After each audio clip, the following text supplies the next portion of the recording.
Hi, everybody, and thanks for tuning in and spending a little time with us. It's Friday. We've got that going for us, and the sun made it a nice one, a little bit above average, still a little bit on the cool side. In that regards, we are all, I think, very well deserving. We have earned and we are due a little more nice weather than what I have in store for you in tonight's forecast. But we've got a great start to your weekend ahead, and from there it does start to go downhill in a wintry fashion. Not to the extreme that we've been struggling through for oh so long, but winter does make a return for the end of February and into your third month of 2014. We'll pinpoint all of that, but it is an improved forecast to say the very, very least. We'll talk about weather in more than one fashion tonight, that being looking ahead to the forecast and then looking back to the problems associated with that line of storms, which didn't have quite as much of a punch when it reached our area as it did elsewhere, thank goodness for us. I'll get to that in just a second. Rock slide causing an auto accident, power outages that a lot of us had to endure for a few hours, and some still ongoing in the eastern Kentucky area. A meth lab on the heels of all that drug activity in Johnson County yesterday. A job well done for some good deeds on behalf of a couple of reports that I'll mention to you this evening, and for all those in the McGoffin County school system. The Board of Education met last evening, and there was some standard items of business. Most interesting to everyone out there watching, I'm assuming, is the topic and discussion of spring break in the McGoffin County Schools calendar. I'll have that for you, and a host of other news and announcements before we leave you for the weekend. Well, power outages, they were plenty last evening. In fact, AEP was the hardest hit last evening, and at one point at the peak, they had 7,000 to 8,000 customers without power in the Pike County District area, and that also includes Morgan, McGoffin, and Johnson counties, and some are still without power this evening. The majority, however, are back on and with power. A lot of us here in the McGoffin County area, and that includes a lot of residents on Route 40, 460, 114, Burning Fork, and elsewhere in McGoffin County were without power for about an hour, some two, and some in some other counties still lingering. I spoke with Tim Hall of AEP just a few moments ago. He confirmed to me that right now 0 outages reported in McGoffin County, still about 99 in McGoffin County, and in the Johnson County area, including us, which McGoffin County has 0, but in Pike County as well. There's still about 900 customers in that Pike County district altogether. They hope to have most all on by 8 o'clock this evening. Martin County was the hardest hit last night for them. They still have several downed poles as a result of the winds last evening. It's all a result of winds and trees that tore through last night. Power outages aplenty, obviously. No major structural damage as a result of the storms that I've been made aware of, and some flooding issues, but none in a major or damaging fashion either that I have been made aware of throughout my travels and talkings today with a lot of folks throughout the area. It did, however, that being the weather, cause a serious auto accident last night. Injuries not life-threatening, but wow, could they certainly have been, as a significant rock slide on Route 114 impacted 2 different vehicles traveling in opposite directions. In my years here at this desk, we have on more than one occasion, sadly, seen incidents where individuals were seriously injured and even killed by trees which had fallen in the roadway, either just before they were passing a given area or at the exact same time they were coming through. Rocks falling from cliffs or hillsides that were heavily saturated with water over a rainy season have seriously injured and claimed lives. Last night could have certainly done that. This was more than a minor slide. 2 vehicles to talk about this evening, the most serious of which is this Ford vehicle here. This small truck or SUV, small truck I suppose it is, was traveling towards Prestonsburg. 2 Floyd County individuals were in the vehicle when they came into encounter with this. And this is no minor slide, and this is a monster pile of debris. Now, in just a second here, that is the direction they were traveling, and that is what they drove through. And you can see the white line over to the edge of your road, kind of where the double yellow line is. They narrowly missed the largest of boulders which had fallen from this portion of the hillside, causing them to lose control of the vehicle, probably totaling the vehicle, causing a great deal of damage. They were both out of the vehicle upon arrival of emergency personnel. I know the Middle Creek Volunteer Fire Department was on scene. Commercial Vehicle Enforcement also handling the accident. Transtar Ambulance Service as well. But no life-threatening injuries. But look how widespread the debris field is from the impact of all that weight hitting and then just exploding onto the roadway. Now, there was a Montgomery County car traveling in the direction of Sagersville. In it, a man and woman. The names of all the individuals we do not have. They suffered nothing more than a blown rear tire, and with a spare were able to fix that, repair it, and be on their way without any injuries or collisions. But just imagine, in the darkness last evening, this is before all the big rains hit, being caught off guard by a monster pile of rocks and debris in the roadway and just narrowly missing the worst of it.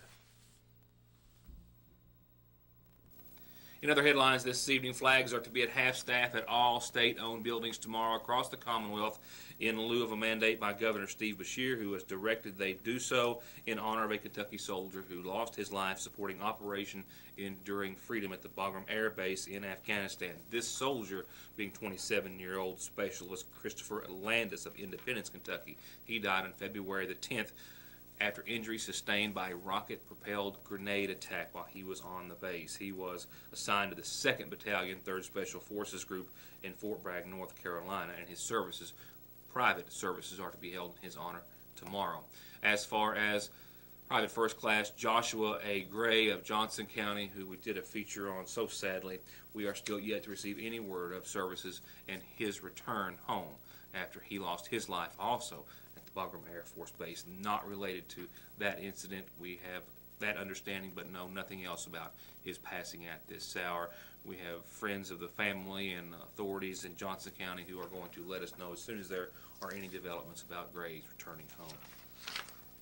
Well, I suppose this will be forwarded on over to tonight's, well, not tonight's, to the community calendar after tonight. But just to let you know, on Tuesday, March the 4th, which will be a week from this Tuesday, the Big Sandy Community and Technical College walking track in Prestonsburg is going to be the venue for a Walk for Awareness. They're going to be there to promote March as Sexual Assault Awareness and Prevention Month. This program is going to start at 8 o'clock with participants registering with the healing program at the tent and then walking as many laps as they want up until 5 p.m. For more information, you can call the healing program at 886-4397.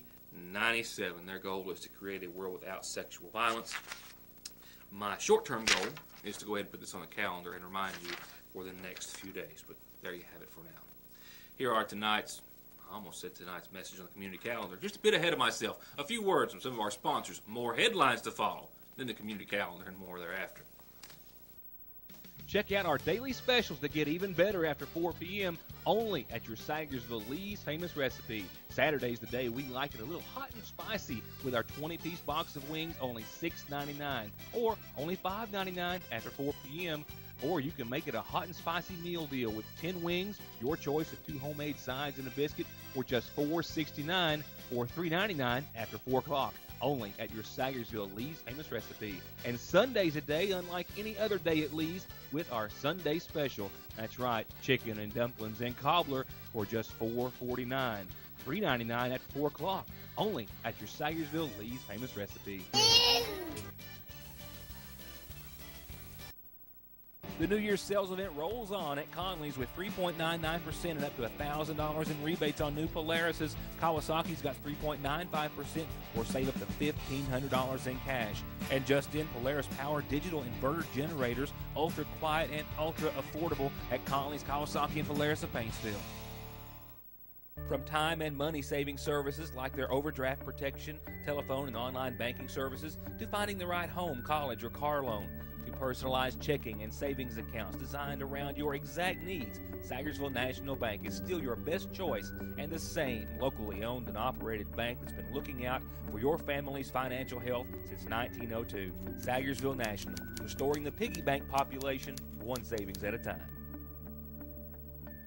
Always the best selection of hand-picked, quality, pre-owned cars, trucks, and SUVs, all with the service, prices, and financing aimed at making sure you drive off with the deal and vehicle you've been looking for.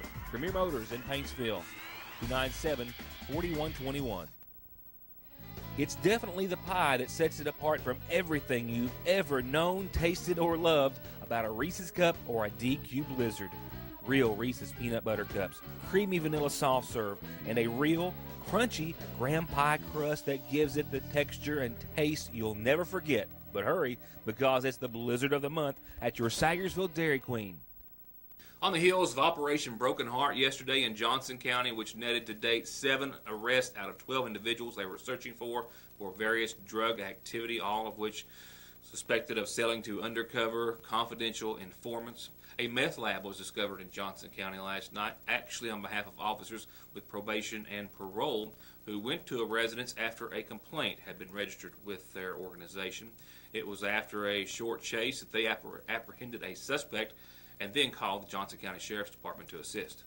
Problem here in eastern Kentucky, here in Johnson County, and we're going to do everything we can do to try to put an end to it, or at least slow it down in our county.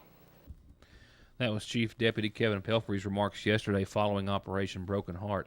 And as I just mentioned, it was last evening that he responded to that assistance call on behalf of probation and parole at Rabbit Holler. And it was there that he found probation and parole holding after a brief.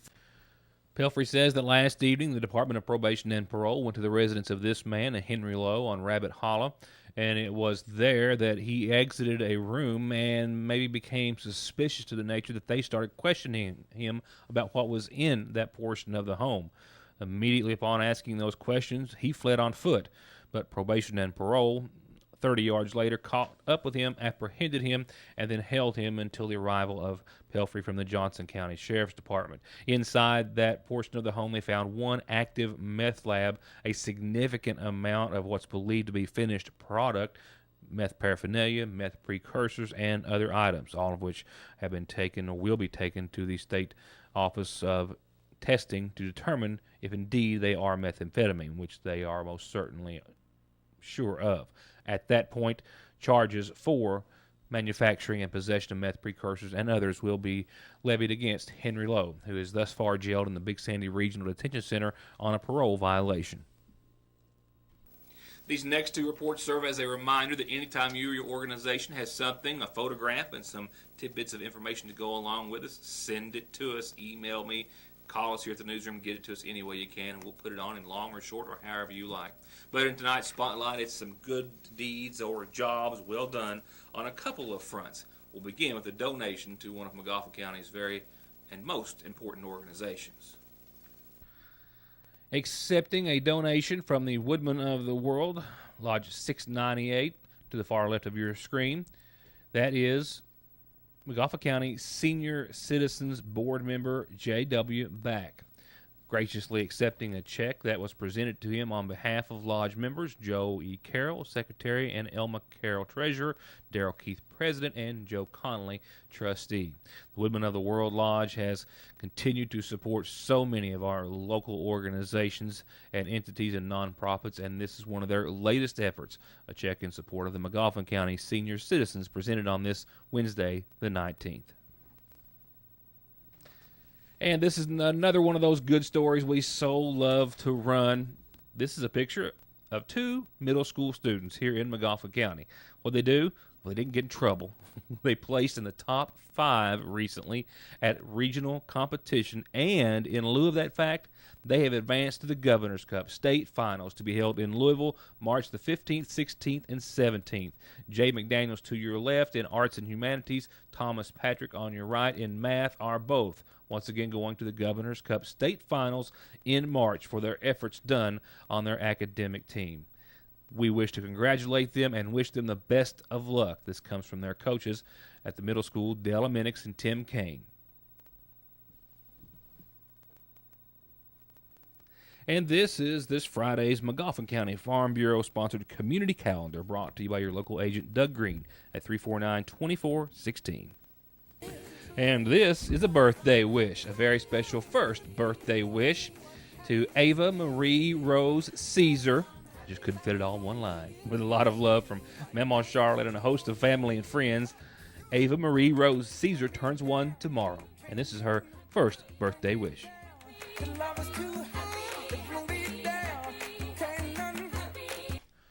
And this, well, in the background, has just a look at some of the beautiful clear blue skies dotted with some big puffy white clouds that we have enjoyed all day under some sunshine. that did warm us up pretty decent into the low 50s today. Very, very welcome. And this is your reminder of the McGoffin County High School graduating class of 1984 reunion planning meeting to be held tomorrow at the Sayersville Subway, 4 o'clock in the afternoon. They need your support. They need your input. They need to pick a date. And they need some help organizing the event. So if you're a member of the class of 1984, you need to be there tomorrow at 4 at the Sayersville Subway. And, that's about the shortest calendar I've had in a long, long while. Since I've got a second, let me just remind you, we did a feature story earlier this week on the Battle of Punching, in case you didn't mention it, and I'll be mentioning it very soon, but it's going to be here before you know it. The 150th anniversary of the Battle of Punching is going to be reenacted on April the 11th, 12th, and 13th on that site. And this is going to be a significant event, and this is going to be the biggest one they've ever had in lieu of that fact, being a century and a half. So keep that in mind. Put it on your calendar, April the 11th, 12th, and 13th. And I'll be reminding you and talking about it, building it up very, very soon, because it's going to be here before you know it. With that, I do have funeral service announcements. They're, as always, brought to you on behalf of our friends at the McGoffin County Funeral Home. Starting in the Paintsville area, services are to be held tomorrow morning beginning at 11 in honor of 96-year-old Myrtle Burchett of Paintsville, who passed away on Wednesday's date. In Paintsville tomorrow afternoon at 1, services for 82-year-old Doris Lemaster. Lemaster passed away on Tuesday of this week. Services once again tomorrow afternoon at 1 o'clock in Paintsville.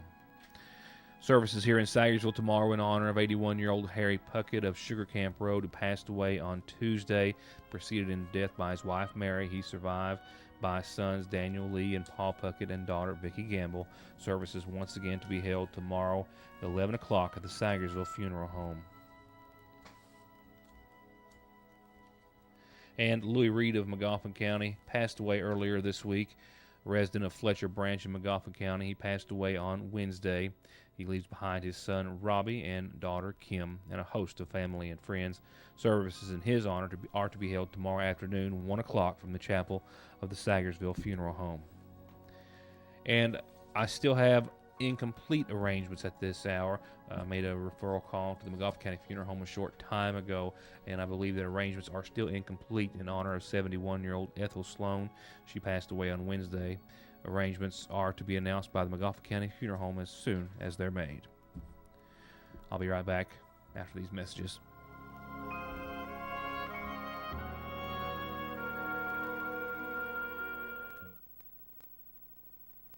Have you ever noticed how many insurance commercials and advertisements are on television nowadays? You can't watch your favorite program without seeing a little pig or green lizard trying to sell you insurance and get your money for their premiums. But let me ask you this. If you have been in a serious wreck, do you really think that you are in good hands of the insurance companies when you have lost wages, medical bills, and pain and suffering from your head to your toes? The answer is no. If you want to truly be in good hands, give me a call. I'm attorney Donald Wayne McFarland. Let me put my 20 years of experience in working to protect the rights of injured people to work for you. 349-9000. Bill, I reckon I'll take my pig back. Ain't your pig. Yeah, it is. No, it ain't. Yeah, it is, and I can prove it. Ma, I just sent a picture of our missing pig. Tell everybody it's time to start feuding. Oh, for heaven's sake. I guess ain't gonna be no feud. Real nice picture, though. We'll put it on Instagram. Appalachian Wireless is 4G. Great pictures, video, text, and talk. Bigger savings, better service. That's today's Appalachian Wireless. Attention candidates, for whatever you want to get your name and message on, shirts, caps, pins, matches, cozies, and more, call Avavian Deaton. She can tell you about her campaign special. That's 72 caps and 24 t-shirts delivered to your door for a limited time low price of just $3.99. Call Avavian, 349-3835. At the end of every race, Mark Martin hangs up his driving gloves. He hangs up his fire suit. And he hangs up his helmet.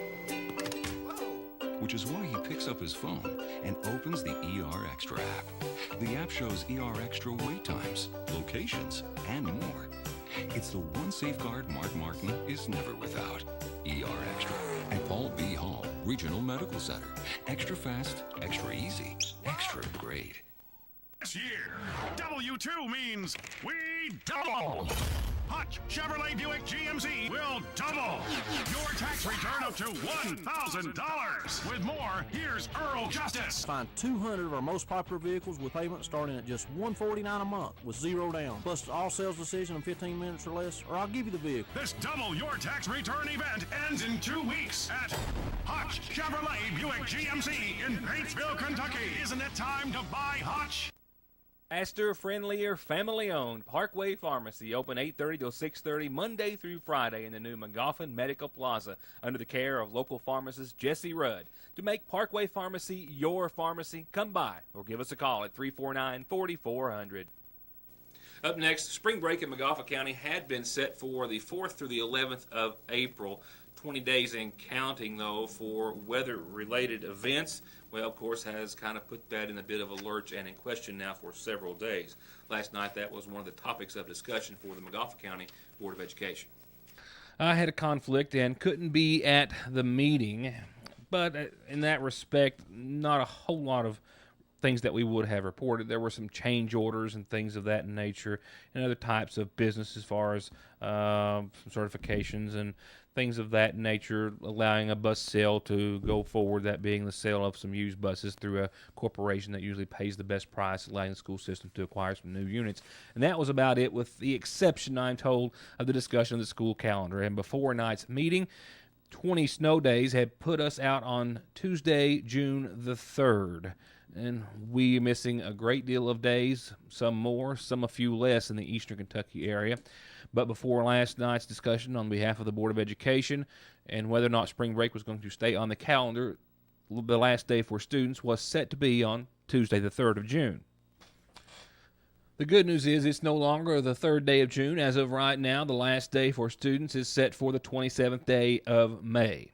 That, of course, couldn't have happened without the board approving last night to use the days of spring break, April 7th through the 11th. No more spring break, kids, and applying those toward the calendar, that cutting it by 5 days. So no spring break plans, well, unless you want to miss some school, but that does put getting out of school back down to May the 27th. Now, there is no word on whether or not the state may grant some calamity days, so to speak.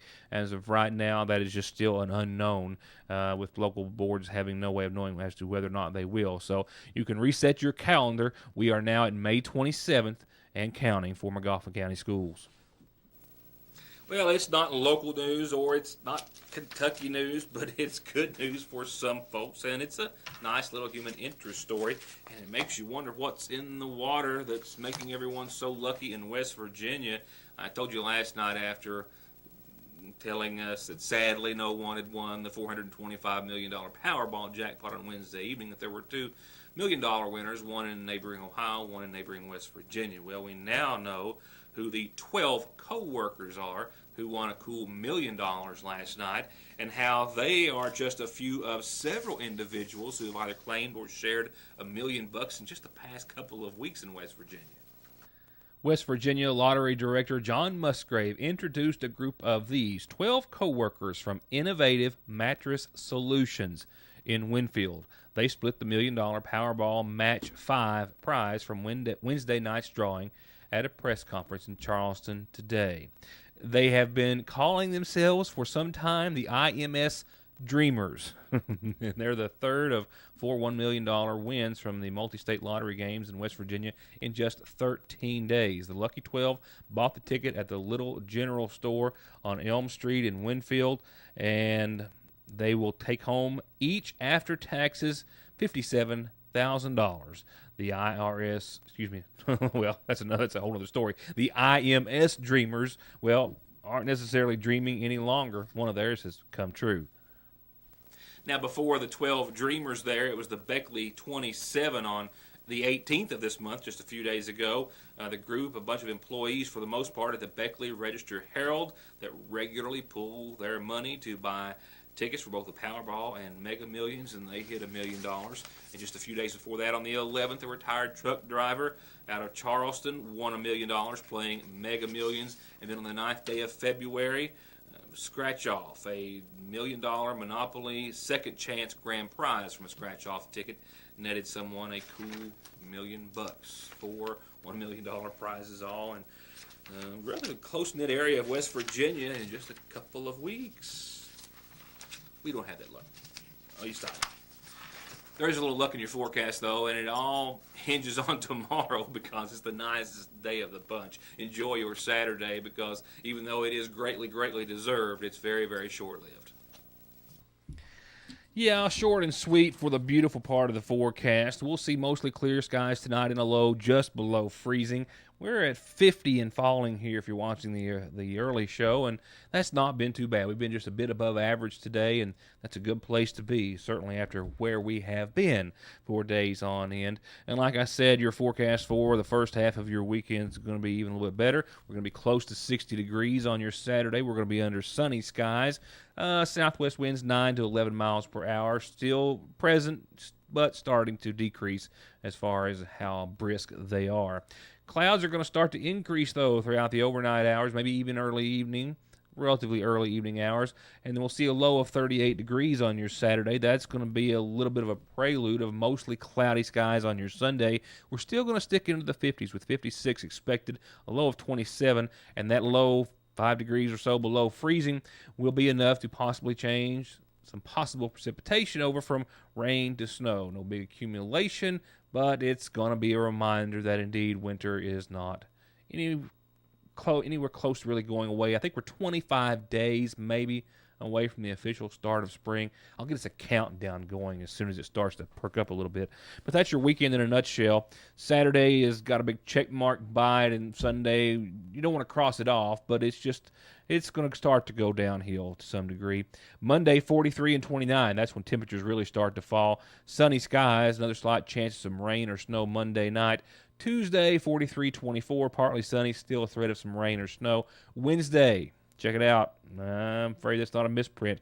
We're back down to 32 and 18, partly sunny, but still that threat of some snow. And then we'll stick in the 30s to round out the rest of your work week next week. Like I said, winter, even though it's taking a break here a few days as of late, including tomorrow and maybe a little bit of your Sunday, well, it's not gone and certainly not forgotten. And don't forget us. We'll be back here next Monday for more of Your News Today. Thank you all so much for watching. We hope you've enjoyed the show. We hope you have. If you have the opportunity to see any news out there, forward it to us over the weekend. Don't ever assume we know everything. You'd be surprised what we don't know sometimes around here. So if you see anything worth taking a picture of or a little video, send it to us. We'll see you back here next week for more of Your News Today. Good night, and I hope you have a wonderful and safe weekend.